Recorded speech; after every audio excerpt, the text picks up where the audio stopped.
I want to start this deep dive with a bit of a demand. Oh, demand right out of the gate. I like it. Yeah, I want you, the listener, to pull out your phone right now. Unless you're driving, of course. Right. If you're driving, obviously don't. Just visualize it. Yeah. But if you can, physically hold it in your hand and look at the screen. Unlock it, stare at your apps, whatever. Just look at it. It seems like the most mundane action possible, doesn't it? I mean, you do it 100 times a day. Exactly. I'm looking at it right now. It's a phone. I'm the one looking. End of story, right? You think so? But if we actually dive deeply into the radical philosophy of consciousness today, we find out that this simple, everyday moment is actually a glitch, a fundamental glitch in how we construct reality. It's not just a glitch, honestly. It's a trap. A trap. Yeah. We assume the setup is simple, right? I am the subject, the phone is the object. But the framework we're exploring today completely challenges that assumption. It argues that the moment you try to actually verify who is doing the looking, the whole system it collapses. Okay, that is a huge claim. So I'm holding the phone, I'm the subject, the phone is the object. Break this down for me, dismantle it. Let's use some specific terminology right off the bat because it's going to be our toolkit for this entire deep dive.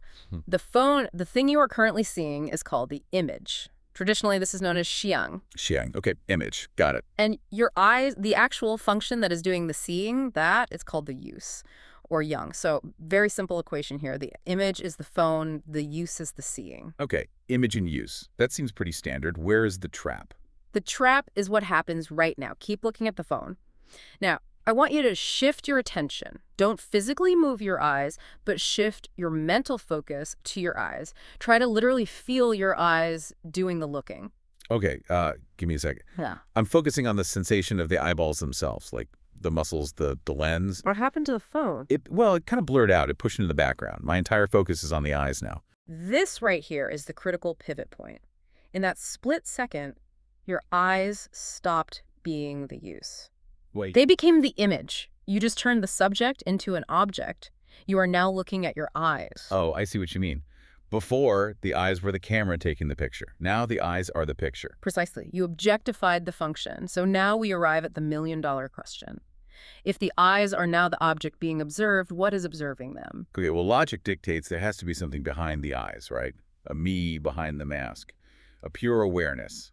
Let's call it knowing. Yes, knowing. Or the knower. It feels like a distinct presence sitting inside your head, watching the eyes watch the phone. Yeah, I can totally feel that. It's like a little person sitting in the control room of my brain. Mm-hmm. So I found it. I found the real subject. Have you?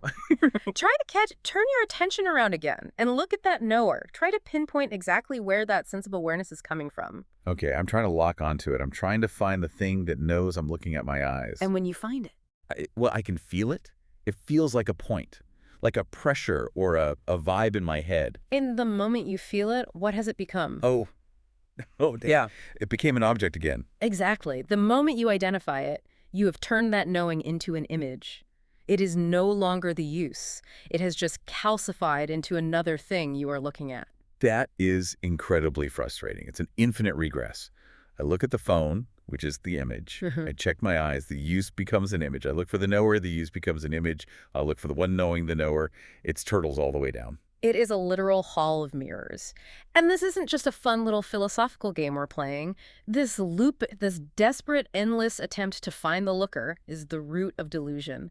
We spend our entire lives trying to stand outside ourselves to verify that we exist. It's like trying to bite your own teeth. Oh. Or trying to use a flashlight to see what the flashlight looks like. Yeah. You keep shining it on other stuff. That flashlight analogy is perfect. You cannot see the beam itself. You only ever see what it hits. The framework is very strict about this. If you catch it, it is no longer the use. The use, which is the true nature of your consciousness, is elusive by definition. It cannot be captured because it is the very thing doing the capturing. So if I can't find it, and every single time I try to just create another fake image, what am I supposed to do? This honestly sounds like a recipe for a total existential crisis. Stop looking for yourself because you'll never find him. Thanks, I hate it. It feels like a crisis right now because you are trying to solve it with the mind, and the mind is fundamentally an object-making machine. But this exhaustion you're feeling, this hitting the brick wall, is actually the goal. You have to run out of places to stand. Is this where the walking analogy comes in? Because when I was prepping for this deep dive, I read that part and thought, This is way too simple to be the answer. It is simple, but it is the only way out of the regress. Think about it. When you stand up and walk across the room, how do you do it? I just do it. I stand up and walk. Do you think, I am the walker? I am engaging the quadriceps. I am balancing my center of gravity. No, if I did that, I'd look like a robot and I'd probably fall over. Exactly. When you just walk, where is the subject? Where is the knower? It's gone. There's just the walking. That is what is called the original face. That is the use functioning perfectly without an image of a self getting in the way. It's described as a gap, a total collapse of the search. You aren't doing the walking is just occurring. But wait a minute. This implies that some kind of mindless action is the highest state of consciousness. Yeah. And that sounds wrong to me. I thought we were all supposed to be mindful, not living on autopilot. There is a massive difference between autopilot and this state. In autopilot, you're lost in a daydream. You're lost in images, fantasies, worries, what you're having for dinner. In the state of just walking, you are fully, completely present in the use. But there is no you standing apart reflecting on it. So the difference is the lack of a checker. I'm not constantly checking my own status to see how I'm doing. Yes. And this is where we need to introduce the third term of our triad. We have Zhang, the image. We have Yang, the use. And underneath all of it, we have Ti, the essence, or the body.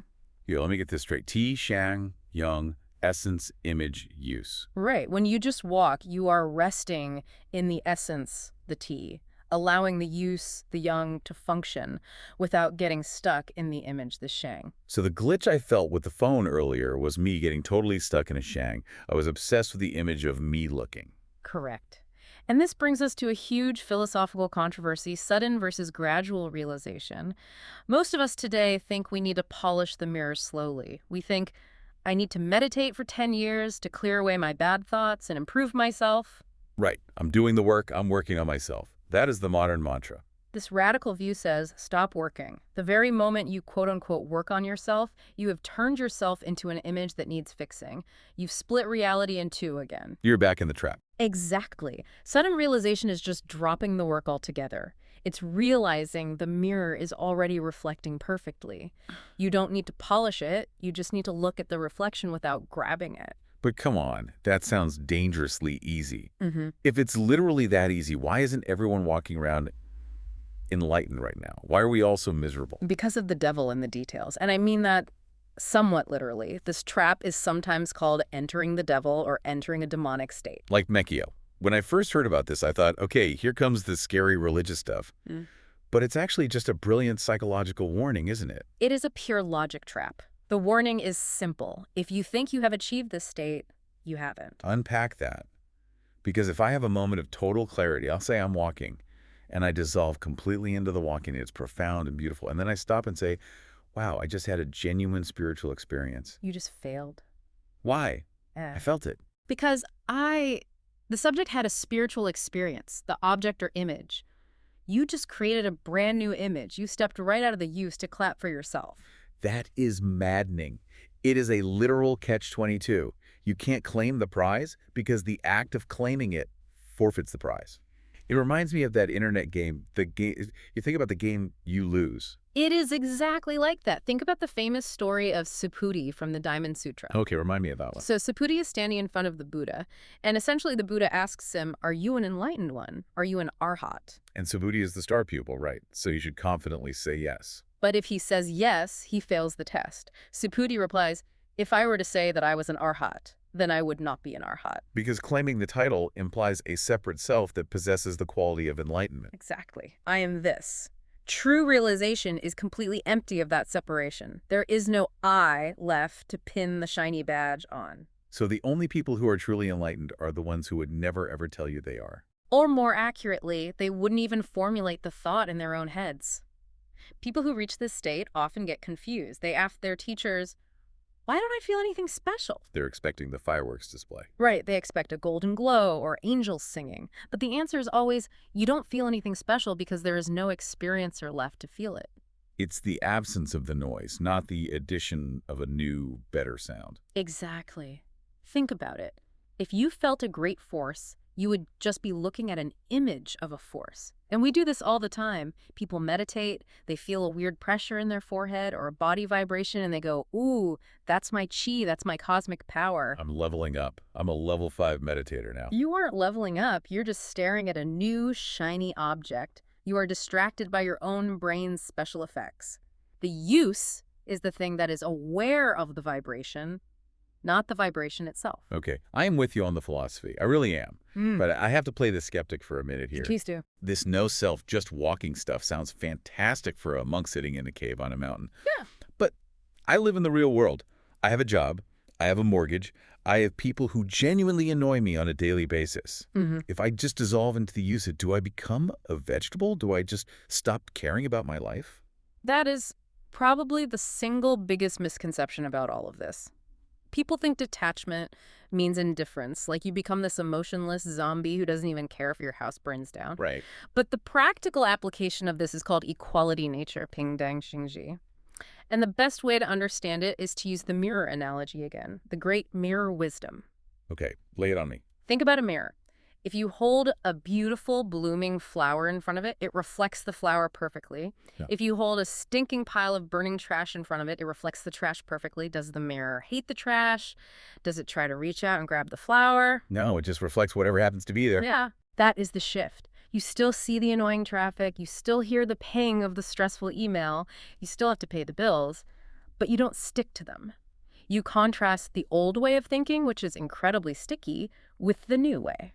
Sticky thinking. I like that phrase. In the old way, a doubt or an anxiety arises. Say, did I say the wrong thing in that meeting today? And you grab it, you chew on it, you replay the mental tape for 3 days straight. Oh, I live there.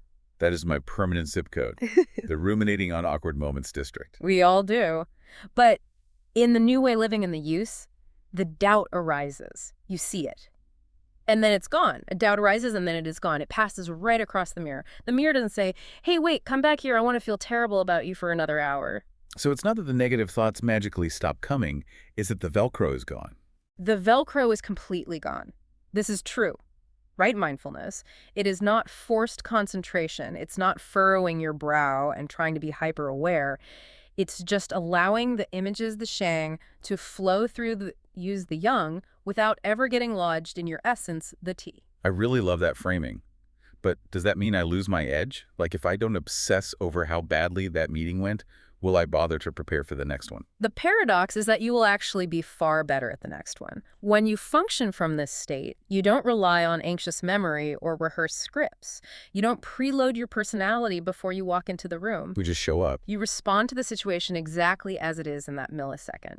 The words just flow naturally to fit the exact need of the listener. Like an athlete in the zone, they aren't thinking about their foot placement or the angle of their arm, they just move. Yes. And there's a funny detail about this state. Even if your grammar is bad or your words aren't particularly poetic, the impact of what you say is perfect. Because it's true. It's coming from total clarity, not from an ego frantically trying to sound smart or impressive. That actually explains so much. We've all met people who are incredibly articulate, they have a massive vocabulary, but they feel, I don't know, fake, overly rehearsed. Yep. And then you meet someone who speaks super simply, but you hang on every single word because you can tell they are just really there. They are completely present in the use. They aren't simultaneously checking their own image while they talk to you. So let's try to land this plane. We have gone from staring at a smartphone screen to dismantling the entire structure of the ego to becoming a perfectly unbothered mirror. A pretty productive deep dive. Seriously. But if I'm listening to this right now and I want to try to access this sudden realization, I don't need to quit my job and move to a cave. No caves required. Hmm. Honestly, moving to a cave might be a massive hindrance because it's just another shiny image of spirituality. You'd just be playing the role of the meditator. Right. The practice, if you can even call it a practice, is simply to notice the glitch. Notice the exact moment when you turn yourself into an object. Notice when you say to yourself, I'm an anxious person. Because who is the I in that sentence? Exactly. That I is just the image. Who is the one actually seeing the anxiety? That is the use. Your only job is to drop the image and rest in the use. It's a complete shift in identification. I am not the movie playing on the screen. I am the screen itself. And eventually you'll realize you aren't even the screen. You are just the seeing. But, and this is important, Don't think about that too hard, or you'll be right back in the trap. Right, right. Don't look for the looker. Just Okay. look. It is so frustratingly simple. I feel this urge to wrestle with it, to figure it out, but the whole point is to just stop wrestling. The wrestling is just your ego trying to survive. The ego absolutely loves a problem. It loves a long, complicated spiritual journey with steps and levels. It hates the idea that you could just stop. Right now, today. Because if I actually stop, the ego is out of a job. It gets fired. Exactly. Well, I'm going to try to let my ego take an extended coffee break today.